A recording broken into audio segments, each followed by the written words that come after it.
Today, we have an incredibly insightful episode lined up for you. We are diving deep into the future of work, a topic that has been rapidly evolving and reshaping our lives, especially in recent years. Our guest today is Mike Zani, CEO of the Predictive Index and the best-selling author of the book, The Science of Dream Teams. Mike is a leading authority on talent optimization and has dedicated his career to transforming how people and companies approach talent management. His expertise and forward-thinking approach make him the perfect person to help us navigate the complex and exciting landscape of the future of work. The world is changing at an unprecedented pace. New technologies, the rise of hybrid and remote work, the growing gig economy, AI, automation, it's hard to stay up to date. We have a very interesting conversation in front of us. So, without further ado, Mike, thank you so much for being here. Mateo, it's great to be here. Love this topic. So excited to talk about the future of work. And I hope we go a bunch of really curious places in our time together. Let's do it. So, to set the tone for the conversation, let's talk about the evolution that has already transpired. How has work changed from the time that you got your first job to today? It's curious. So first job, real job, I should say, postgraduate was in '93. And we were still living in the umbrella of what I will call the IBM effect or the GE effect, where people really had lifetime careers. Not all of them were happy, but they really, it was closer to lifetime employment. You had to do something kind of stupid to not have lifetime employment. Now that started changing with Jack Welch, where he put a lot of pressure to say, hey, I want the lower 10, 20% to churn out. So he was putting downward pressure on people having employment for life. And there are other countries, Japan is pretty famous for sticking with that longer. But that changed pretty rapidly. And I as a Gen Xer, I was probably one of the first people to sort of realize, hey, this wasn't employment for life. Not only could they get rid of you, but you could easily move around and not just move from one big company to another. You could change careers and do really dynamic stuff. And today it's almost unusual. In the old days, you used to look at resumes and say, oh, this is a job hopper. Now, if someone's at a place for 12 years, you're like, why did you stay at a company for 12 years? That blows my mind. You're like, was something wrong? Do you not have ambition?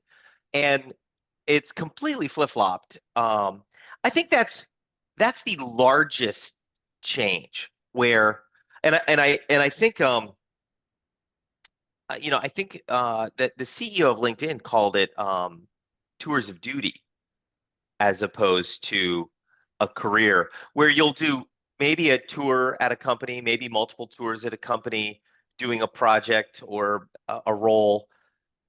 And I really like that concept where, I hope people do multiple tours of duty at our company, but if they leave, I hope they come back someday having learned something and matured from that tour elsewhere.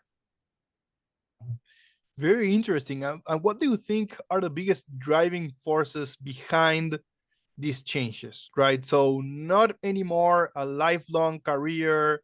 Now it's more of a tours of duty. But besides Jack Welch and some of those cultural changes, what do you think happened that created all of this change? Really small drivers like money, power, fame, and hedonistic pleasure. That's it. The idea is people can make more money job hopping. It's known that you can move either laterally on the corporate ladder or up the corporate ladder to higher paying jobs, possibly better titles, more team members, more opportunity by leaving a company than you can just within a company.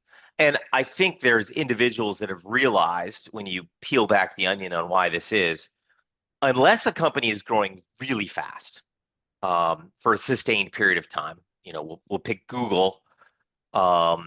if you got involved with Google in, the mid 2000s, it's growing faster than most humans.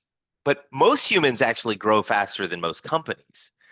They grow their capabilities, their maybe insatiable desire for a greater title, greater responsibility, greater authority. It's growing faster than the company. If you work for a local plumbing supply company, the plumbing supply company is probably growing at the speed of housing starts and remodels. That's it. And most human beings grow faster than that and hope to do more than that. So you look for more money, you look for more power, you look for more fame. And I say those things tongue in cheek. It could be title, it could be uh, direct reports, it could be opportunity.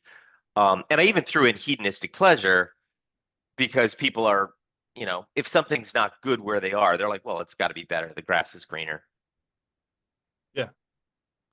I I like the way you're thinking, and I tend to agree. And I have grown to look at the people working in my company like, hey, if someone is, learning a lot and spending more than 3 years in our company, that's already, to me, it's a win.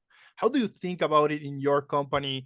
You talk about tours of duty, and you talk about you hope that they stay as long as they can, but you know that eventually some of them might leave, and you are okay with it, right? But what's the period of time that you feel comfortable, like, okay, we did things the right way, instead of, oh, they just spent 5 months here and they left? What's your mind there?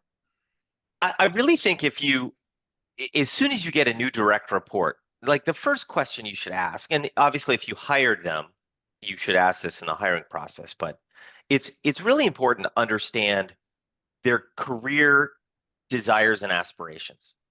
And when you understand where this person wants to take their career, um, that and you help them achieve that, as long as your path or their path at your company is helping them achieve that, and the things that you can do with and for them to achieve that, um, the longer they're going to want to stay with you. And it's not that just duration is good. I agree with you, Matteo, that if you get 3 good years from someone, that's a win. So if they leave, you shouldn't say, wow, I put all this investment in, I got nothing out of it. But what's interesting is you could turn that 3 into 4 or 5 if you understand their career path and can achieve it. So, I've had employees tell me that someday they want to run their own company. I've had finance folks say, I do want to be a controller or a CFO someday. And if you understand and say, how can I help you get there? And it doesn't mean that you give them 100% of their job is helping them get to this new role, but hopefully 5, 10, 15% of their job helps them get to the role so they feel like they're growing and learning and developing. And I've even told people, I said, as an example, we had we reorganized a department, and the 2 people I put in charge of this, it was going to be hard. It was last summer, and they were going to take hard work during the summer when some people want to more cruise during the summer months, and they were going to have to rearrange some employees' lives, so negative impact, so it was high stakes. And I said to one of them who she wanted to run her own business, I said, there is no better experience than having to reorganize a department Right. for running a company. Analyzing a problem, coming up with a thesis, executing on that thesis, seeing how you did, taking care of the people who remained to make sure that they still felt levels of psychological safety. Like, it was fantastic learning. And months after was like, she was like, this is a fantastic, outcome. I mean, it was hard. Parts of it were distasteful, and, I don't want to do regularly, but I learned so much. And that, if you can help someone get where they need, you accrue all this loyalty. But as long as people feel like they're growing, I think they'll stay with it. They want to look around the next corner.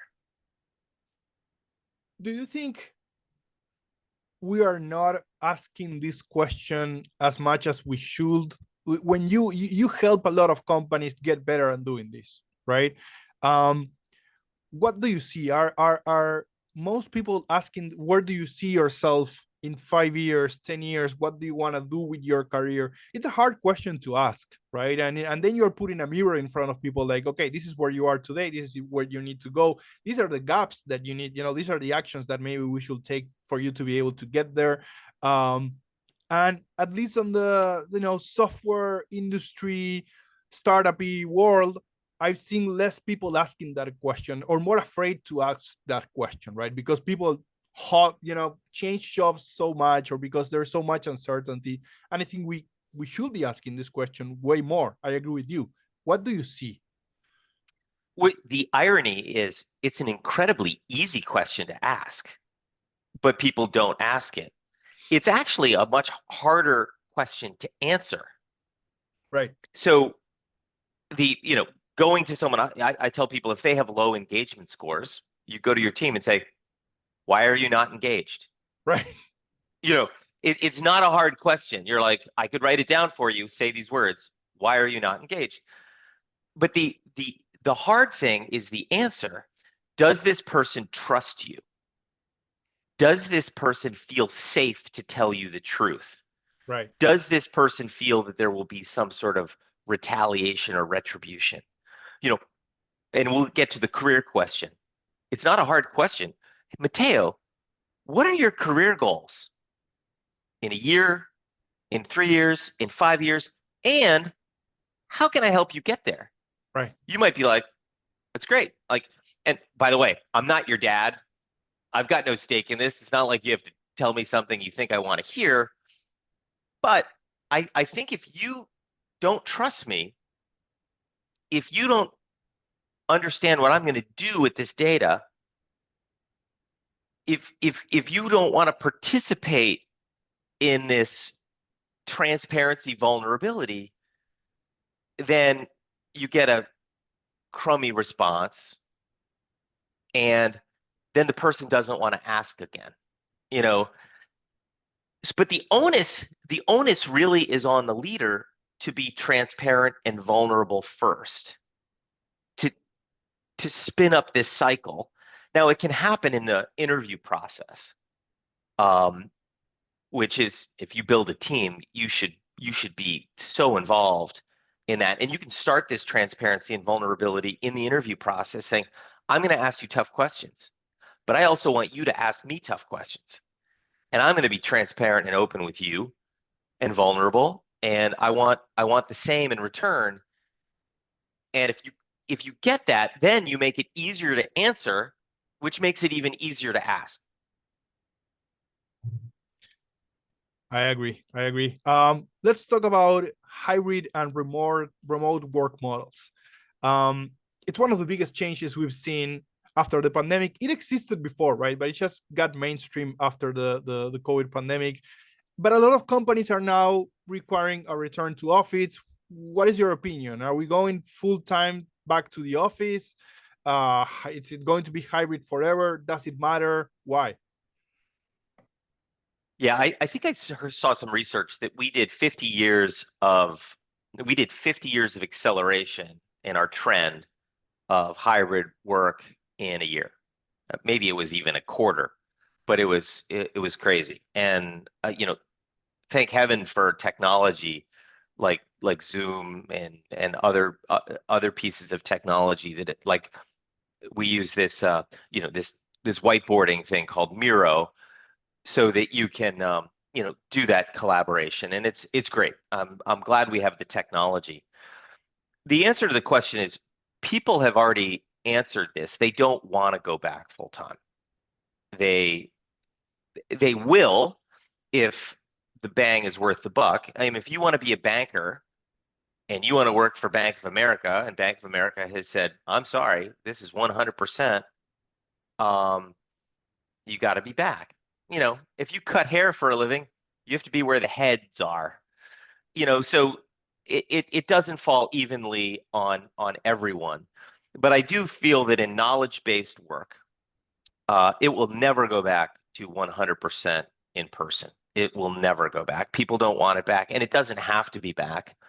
I do think there are aspects, and many people point this out.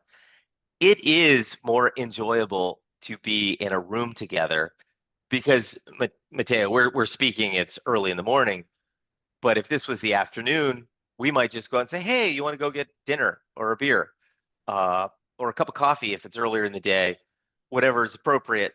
It's nice to connect with people at that level. And unfortunately, that trade-off is worth the time, and people are looking at it saying the commute, the gas I spend, the carbon footprint, the ability for me to see children's sports games more easily because I don't have those things. People just don't want to go back. And we're never going to put that genie back in the bottle. Let's talk now about the gig economy. Again, another trend. It's weird. It's a growing trend. At the same time, you have I don't know, discussions around classification as independent contractors or employees, and the whole Uber thing in California. California is a world of its own. But what opportunities and challenges do you think the gig economy presents both for workers and employers? Yeah, I do think you highlighted that quite well. I mean, I think the gig economy is incredibly empowering for people who, if you're a law student and you want to make a little extra money and you started driving for Uber and you could make some cash on the side, that's fantastic. Or if you're a good writer and you want to make a little cash on the side doing writing projects in the gig economy, that's fantastic. I love that nature of things. Abusing human beings by misclassifying them and not paying them the benefits they deserve, and offloading a lot of the tax and what I'll just call fiscal requirements of employment on them is really unfair, wrong. And some companies do it by mistake, but most companies do it, I would say, somewhat maliciously, because of the economics of it. And I don't think that is fair. At the same time, how did businesses get into in North America or in the United States? How did businesses get into healthcare? By providing healthcare to people, and insurance. So it's strange how we got there and how the standard was set. But I do think the power recently has gone from employer to employee. And with the increased power that employees have, that they are able to hold businesses to a higher level of accountability than they've ever had in the past. It used to take things like unions and organized labor to push back. Now you just vote with your feet. You just leave and go to another company. And as long as employment is down in the 4% range, that power dynamic will be there. But if companies get the opportunity to take it back because unemployment goes up, companies will. They don't like losing control. I mean, I'm a people-centric leader, and there are times that I'm like, wow, that's really bold of that employee, and they get away with it. I can't do anything as the CEO, and I'm like, touche. I'm like, I would have never gotten away with that 20 years ago. I feel your pain. But isn't that right? Maybe the employee deserves that power. Yeah. So the power is right now with the employee. Trending Right now with the employee. But we have new players in the game, or not new players. Let's say turbocharged players like AI and automation. So how are these going to change the game, or how are these already changing the game? Do you think they will replace a vast number of jobs or simply augmenting capabilities of current employees? What are your thoughts there? I'm gonna rely on history um, to repeat itself. I believe that when people will started using robots in auto manufacturing, they were like, the worker is going to go away, and the worker did not go away. Now, cars got higher quality and the welds were more consistent, and there was a lot of great things that happened, but you just started using people in different ways. Um, I believe the same is going to be true for AI. Certain jobs are going to go away or move, but people will still have a role, and productivity tools get absorbed, and it becomes the new normal. And I think the same thing is going to happen for this, just like it did with the fax machine, just like it did with the World Wide Web, and just like it's going to do with AI. Now, there was a question that was asked. It says, could someone create a company that has a billion-dollar valuation? And there's nothing special about that valuation other than it starts with a B, and people seem enamored with that. Can you create a billion-dollar valuation company with one person? With just one person? Are there enough tools out there that are automated that a person could do this? And the answer is, I'm sure it will be done eventually. How soon? So it's like, in the next 5 years, can someone create a billion-dollar company with no employees, just using automation? And it may be possible. And I imagine it might look like financial services, so some large transactions Right. that they're not going to be hand mailing bracelets. It's impossible, but it's going to be some larger transaction, and can it be done? And the fact that you can even have that uh, question posed is curious, because I think there are some people who would love to run companies with fewer people. I think when you have a lot of people, you get people problems, and people problems can be sticky and messy. Not everyone loves people problems. I mean, I happen to love people problems. I'm in the people business. You probably love at least discussing people problems. You're in the people business. But I have heard people said, I wish I had a company that had no people. Yeah. Um, and you've probably heard some form of that. Um, I think most people say that tongue in cheek, but there's some truth to it that AI may reduce the amount of people in companies to just the really core stuff, Yeah. which gets us back to that career planning. Not everyone wants to process accounts receivable for 20 years. Um, but a computer will do it without complaint. And that's probably what you want. Yeah. It's a tricky question, right? I was talking the other day with a customer, and they have a call center function, and we were discussing, hey, do you want to use AI to build automated, bots for level 1 support? And the response was, no, no, no, no. What our clients are asking from us is that there's people, like real people, taking those level 1 calls, emails, whatever tickets, right?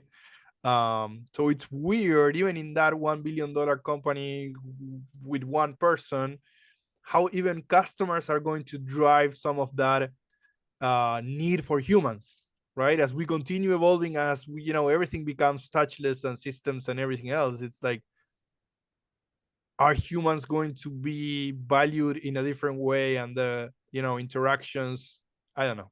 I don't have a question for that. I don't know if I'm biased. I don't know if that's wishful thinking, but I tend to go that way, like revalorization of I human don't. connection. I believe that people are wrong about what they want. What's interesting is I think today people are saying, no, I want a human being, because they're unsatisfied with the response rate they've gotten in the past. Um, and I look at and say, people actually most people don't call their friends anymore. They text them. Yeah. And actually, some young people today are like, why did you call me? Yeah. They're like, so I, I, I think what they want is they want a good answer. They want their problem solved. And I think people are, and they have probably good justification for this currently, but it's just like, I want a real person because they don't like getting stuck in this impossible loop. They're like, you asked me 4 questions, press 1 through 4, except my problem wasn't on that list. Right. Right. So, and I had no one to yell at. Stop. Don't just tell me that list one more time because I'm gonna throw it at you, the phone. But so I think it's just people want fast. They want their problem solved fast and accurately. And if they can do that without talking to a person, most people when they look up, you don't call a restaurant to make a reservation. You go to Open Table, right? Mm. You go to some you will if you have to. Um, I mean, I even saw you go to a Starbucks today, there are 12 cars sitting outside of Starbucks online ordering, and they just wait to pick up their order. They don't actually go in the store anymore. They Right. sit in their car, it's air conditioned or heated, someone's putting on their makeup. They don't want to actually talk to people. So I think that's a short-term problem that's going to solve itself with quality. Very interesting. Very interesting. What do you think? What skills do you think we will be most critical for workers to thrive in the future job market?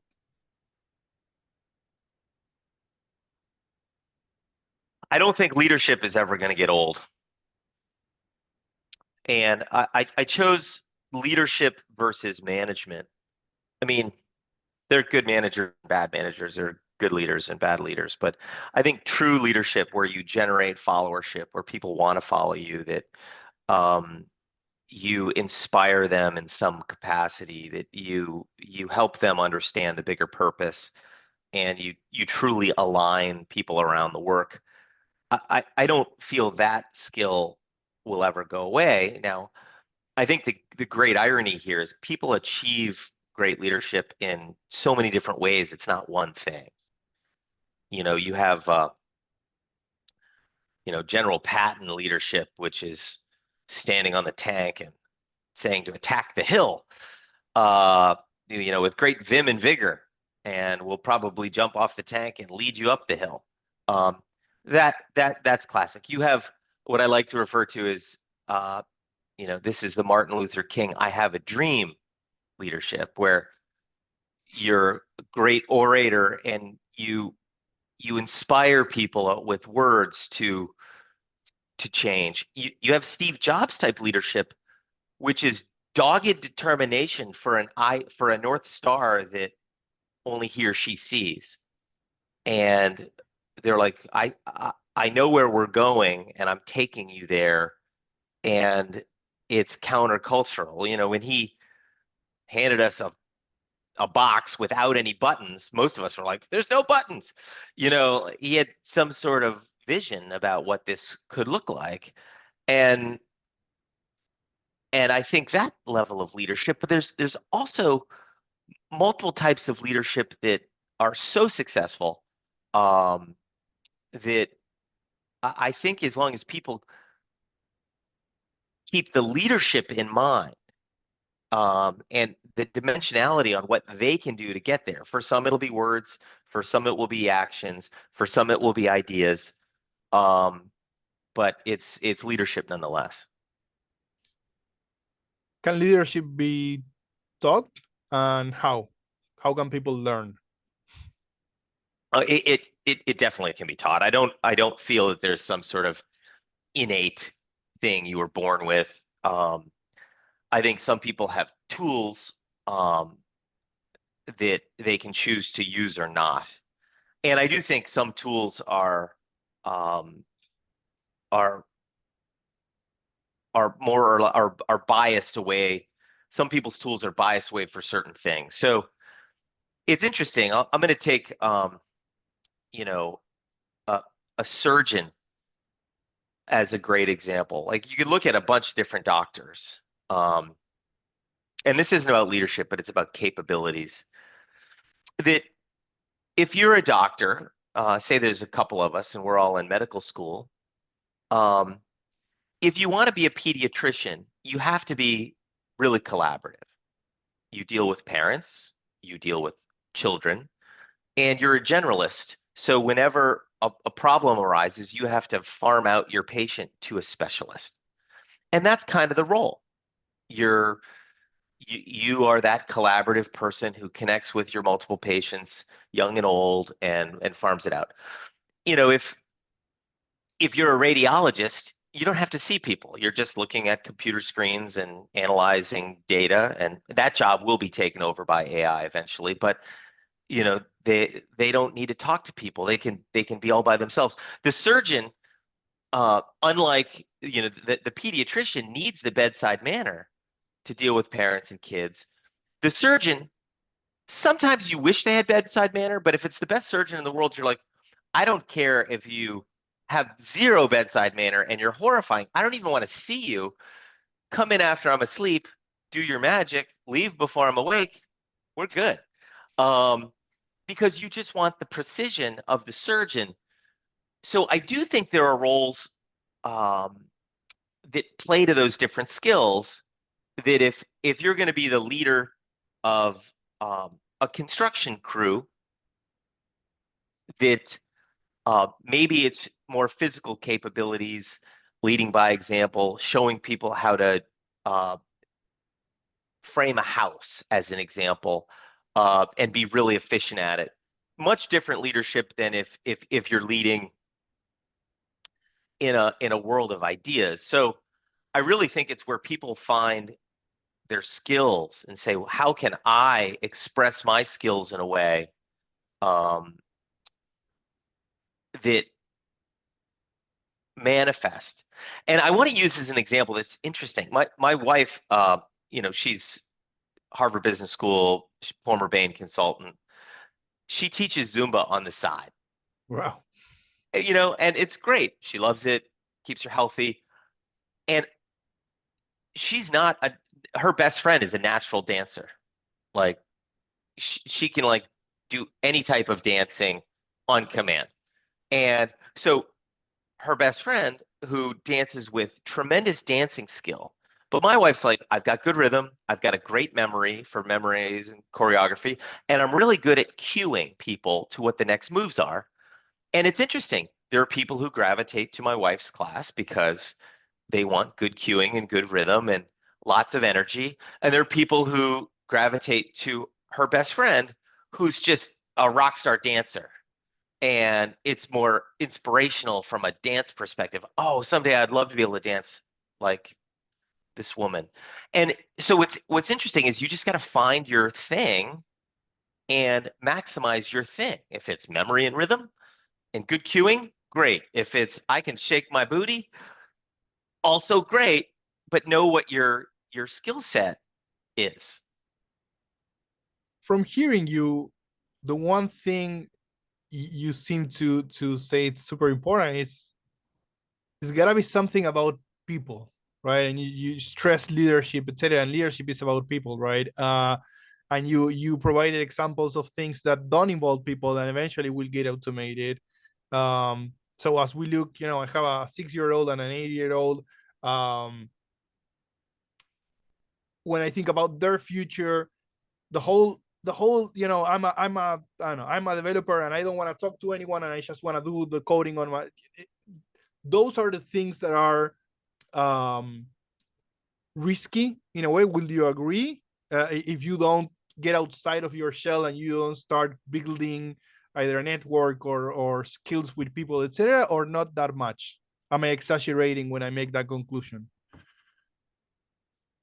Well, I do think the people who like to work more or less on their own, there is a trend which is going their direction, which is uh, a shift towards smaller, more agile teams, which will be aided by AI automation. And instead of just being a singularity, if you can say, listen, I'm really introverted, I really like not having a lot of meetings, I really like to be a heads down worker, But can you be okay with a 4-person team where you really ratchet each other up, where you're like, oh, I've got a problem with data architecture. I need to call Bob. Bob is the best at data architecture. And they play off each other. I think there is a way for you to be, deeply introverted, someone who tends to be more singular in work style. This shift towards smaller teams, more agile teams, aided by automation, is probably going to really benefit them. Um, but you do have to interact with someone sometime, even if it's a client periodically, as even if you do just great work as an individual contributor, there's some interaction. So I think the skills, it'd be hard to say what a 6 and an 8-year-old would do right now, but I think much like the kids who are just coming into the workforce now, Gen Z, they are tech native. I think the 6 and 8-year-olds are going to be AI native. So that's going to be just another, instead of growing up with a computer in your hands, they grew up with AI in their hands, and they're probably not going to care. Like we ask sometimes, is that an AI generated photo? And they're going to be like, what does it matter? Right. It's a photo. You're like, do you need to believe it? Because where does it stop? People take pictures with cameras with filters Yeah. on them. Like, is that a real picture? And you're like, well, it had a filter. And you go, does that make it not real? So the question is, where does it start and stop, and where does it really matter? So how can companies, the ongoing learning is a must, right? And upskilling in this market is a must. How can companies foster that type of culture that is needed and will continue to be needed even more? Yeah, and I think it's going earlier in the resume stack. That I think great companies, you can't find enough people. People are really expensive. You suffer from churn. When you hire someone 50% of the time, it's typically not the right person or the person you needed. You should try and get better at all those things. But I think if you go down into the lower skill set, earlier resume, something that I refer to as skinnier resume, and then companies invest more in developing their people. I think great sports teams do this. They have great farm systems. They have networks to make sure that they get talent really early and pull it into their world and develop it. And I think the teams that don't, or the companies that don't do this, end up overpaying. They just get recruiters and they're like, I want the best and the brightest, and they just pay for it. Now, some companies can do that. McKinsey and Company can afford to only snack on the best and the brightest from Right. all the greatest, schools in the world, and develop those world-class teams. There are very few companies that have that sort of gross margin that they can do that. Most companies have to, figure it out. And the best way to do it is go earlier, train and develop. I think we're going to actually get back to a world where employment contracts are going to come back. I was talking about this with my former business partner. He just bought a plumbing company, and one of the hardest things in the trades is keeping good talent, because you train them and then they quit. There's low barrier to entry. They start on their own and then they're competing with you. Not everyone in the trades wants to be an entrepreneur. So if the value proposition is I train you and then you become better, and then I take your better and I start earning money off of it, you make a good living, I make a good living. That's the deal. I think these employment contracts are like, I'll train you how to be a plumber, but you have to work for me for 3 years. And if you don't, you have to pay back the training, which I'm going to amortize. So if you leave after 2, you owe me 1/3 of the training that I paid for. And that only works with employment contracts. They do it in sports. Mateo, you're the best, soccer striker in Uruguay, and I wish you were, but you're the best soccer striker in Uruguay. And, I want you for the next 4 years, and I have you under contract for the next 4 years. If you get hurt, I still pay you. If you turn out to be 10 times better than I thought you might be, then I accrue that value. And then in 4 years, you have another payday because you're like, I'm either way better or maybe way injured, and the dynamic changes. I think we need to start going back to this so companies can feel like they can invest. I like it. Let's talk a little bit about engagement and productivity. Mostly engagement, we did talk a little bit about productivity, right? What are some of the biggest obstacles you see companies facing today? How will this evolve, and how can companies tackle these obstacles? Yeah, most companies have no idea about productivity. Zero. It's, I've actually said this to my CTO.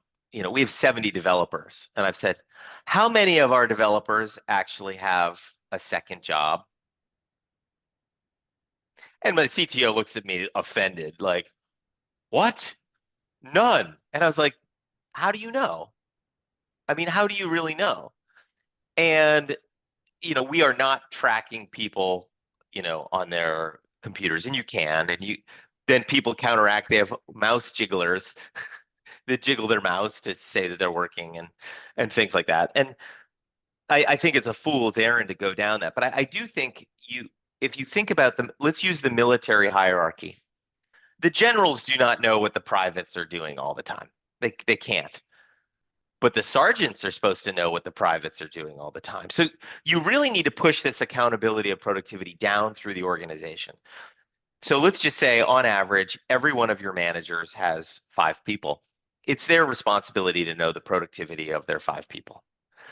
And they should know things like, oh, Mateo is sick this week. He's recovering from COVID. And you're like, okay, so his productivity is going to be down. I hope it gets better. Should we send him some fruit?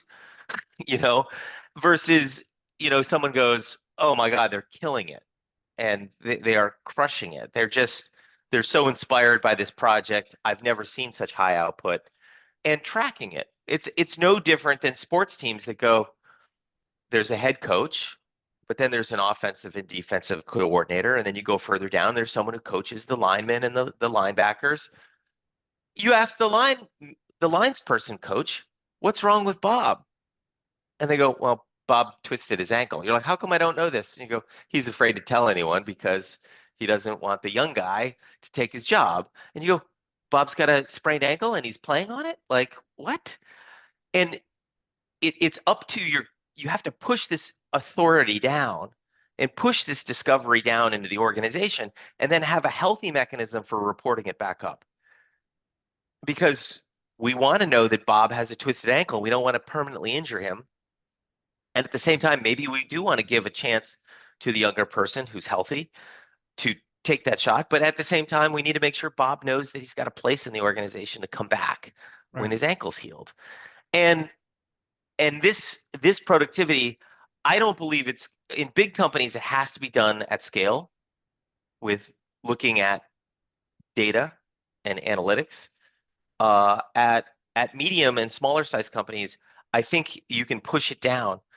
And the irony is, you can push it down. I mean, if you think about the U.S. military and the Army, I think it's like 1.4 million people. And if they can do it, and it's amazing that you go, you're using the U.S. military as a basis of excellence, and you go, in terms of hierarchy and chain of command and structure, oh yeah, they're amazing. And they do some things amazingly right. And that's how they get away with running a 1.4 million person machine at scale with prominently young people who they have to train. So it's people with people, not so much the systems, not so much the tracking tools, etc., etc. It's people with people. It's people knowing what people are doing, what's going through their lives, etc. It all goes back to that leadership and knowing what your people are doing, how they are feeling, why they are doing. But there are systems. They don't have to be software systems, which are seeing if you're looking at your computer screen. But if you think about the systems in the U.S. military, the culture, there's very strong culture. There's very strong organizational rules about chains of command. Like everyone is able, if you are a private first class, you are required to state your chain of command all the way up to the commander in chief. That is a question you get asked. You know your exact chain of command. You may not know another person's chain of command. That's not your job. You know yours. All the way up to the commander in chief. Not that you're ever going to get a rule, an order from that person, but they know it. And that operational structure, that culture, that level of accountability is part and parcel to going through boot camp, getting through all of your promotions. It's very strong. So it is people and people, but I do think not to take the cultural mores, the written and unwritten organizational systems that you build are so important to that. And obviously, the ones in the military, since it's old and successful and large, and they do things like boot camp that are well worn. Whereas you're a 5-year-old startup with 50 people, it's really going to come down to what does leadership and the senior team let the company get away with. Right. And if you show up at 10 a.m., smelling of BO, that's okay. Right. If you're supposed to be there at 7 a.m., already caffeinated with your tie buttoned up, then that's the standard operating procedure. It's really what you let people get away with. And it comes from developing these cultures, organizational systems, not necessarily the mouse jiggler. Like, I think that's a false god.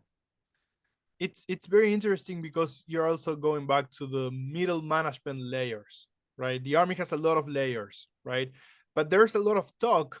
If you hear someone like Elon Musk, he says, oh, you don't need the middle managers. You can cut all of the layers and you can have like a completely flat organization and 200 people reporting to the same person. And I used to read that and go like, no way. That's my opinion, right? I tend to think more like you. But when you see those things, what will be your response to that? Well, I do think flat organizations can be super successful. I mean, you couldn't run the U.S. military with a flat organization; it wouldn't work. But you could run a 1,000-person coder team where there are 3 layers, and that there are thousands of really small teams that all operate independently, and the place looks more like an ant farm than it does a hierarchy.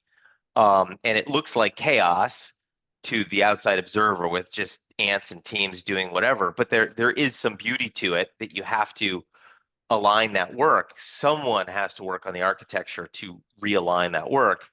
So if you're not going to do it with hierarchical structure, there has to be other structures. And I mean, coding can be like music.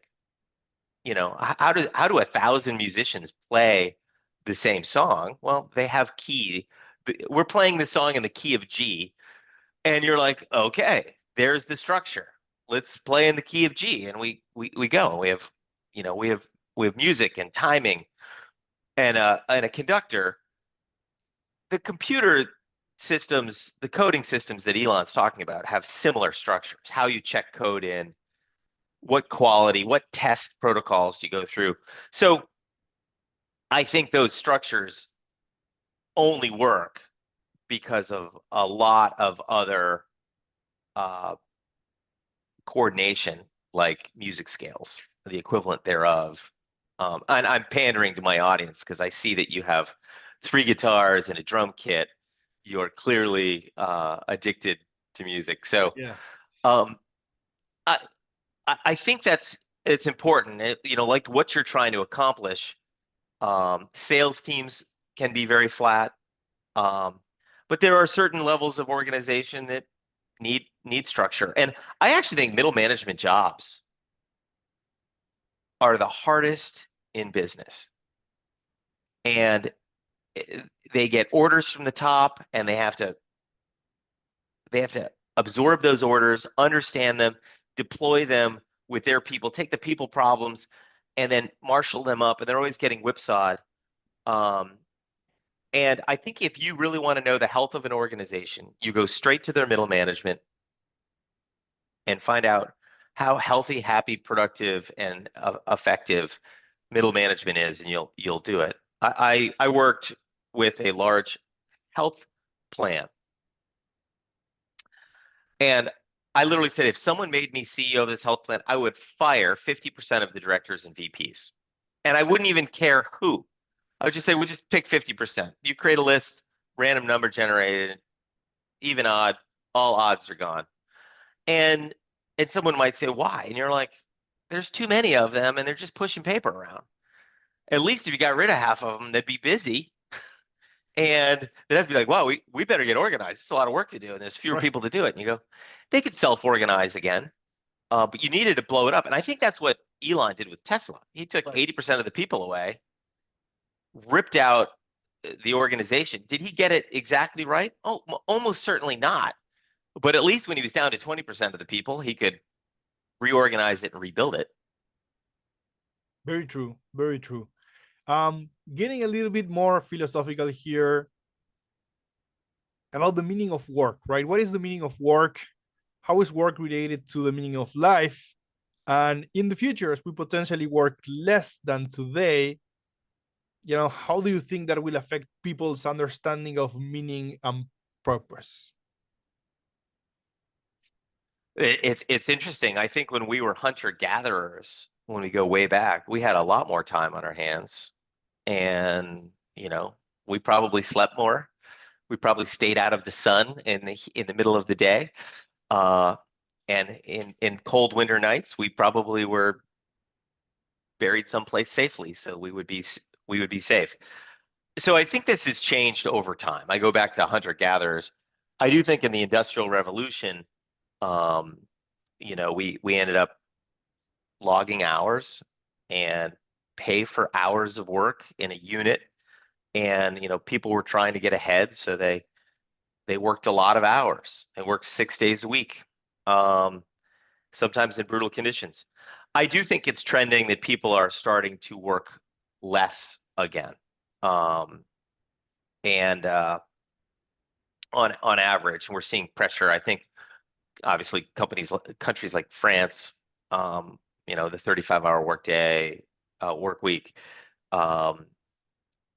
people are contemplating 4-day work weeks and 3-day weekends, and I think this trend is going. But I do think when you look at, we talked about money, power, fame, and hedonistic pleasure as the drivers for a lot of stuff. I think when you look on the other side of the equation, the things that really make people happy, things like faith and family and friends and finding purpose in their work, that I think if you can find purpose in your work and make enough money to live, that you have a recipe for very happy people.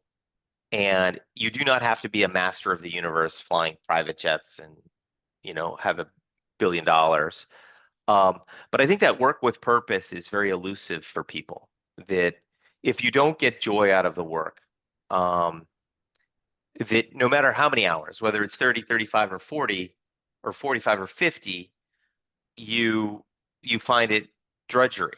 And you can do it for a summer job, but you can't do it for a career. Careers that are drudgery, you have a really tough recipe for happiness. Very true. One last question to you, Mike. How does work-life balance look like for you, and what do you like doing when you're not working? And if it was up to you, what would be the healthiest work-life balance for Mike? It's an interesting question. So I have children who are 17 and 19. So one's at college and one's about to go to college. So I'm very acutely aware of the uh, the fleeting time I have with them. And so it really in the short term, it is if they're available, I try and make myself available in the fleeting hours that we have together. I've heard research that says you spend 90% of the time with your children before they're 18. Right. And, you know, I love family, so that makes me sad. I hope I bend that curve a little bit. But if the law of averages, maybe you don't. So really right now it's about family. But when I do have my own free time, I like to spend it doing something tangible in my shop, building things. And I think it's a reaction to uh, a lot of leadership, being a CEO of a company that creates software. A lot of that is intangibles. So you don't make things Yeah. as often with tools that are tangible. So going in the shop, and I got to do these two things. My son and I, we electrified a 1977 Volkswagen bus. Nice. It took us 800 hours. We took out a perfectly good internal combustion motor, and we put in an electric motor, and we put in 10 Tesla batteries, and it runs. It's actually my son's daily driver. Um, and it's lots of joys and frustrations working on something tangible. So I got to know my son better. He learned some stuff. I learned some stuff. Um, and it continues to give. Last night, he calls me and he goes, Dad, smoke was coming out from behind the dashboard. I've Oh, pulled over on the side of the road. I need help. And I'm like, smoke? I'm like, get out of the car. And he's like, no, no, there's no fire, because you're thinking electric fire. right. And it was actually not something we built. It was a part of the Volkswagen build. A relay went bad from 1977, and I was like, it wasn't us. Right. Could have still killed you, but wasn't us. Um, and he was already troubleshooting the problem before I showed up, um, to sort of help with my tools. And we haven't solved the problem, but it's the gift that keeps on giving. So I hope to maintain touch with family, continue to work on fun things that are intellectually challenging, whether it be with hopefully my family, but with people who I respect and inspire. And whether you get paid for it or not is kind of gravy. No one would pay for the vehicle we built, but maybe someday someone would. Mike, thank you so much. This was amazing. I follow you on LinkedIn. I love the way that you talk. I read your book. I love your book. I just love the way that you think and talk, and I appreciate you spending time with me on this episode. I had a blast, and I hope that sometime again in the future we get to do this again. Oh, Mateo, I love connecting with you. I love your energy and your passion for people related things, and our paths will stay very crossed. Thank you so much for the great interview.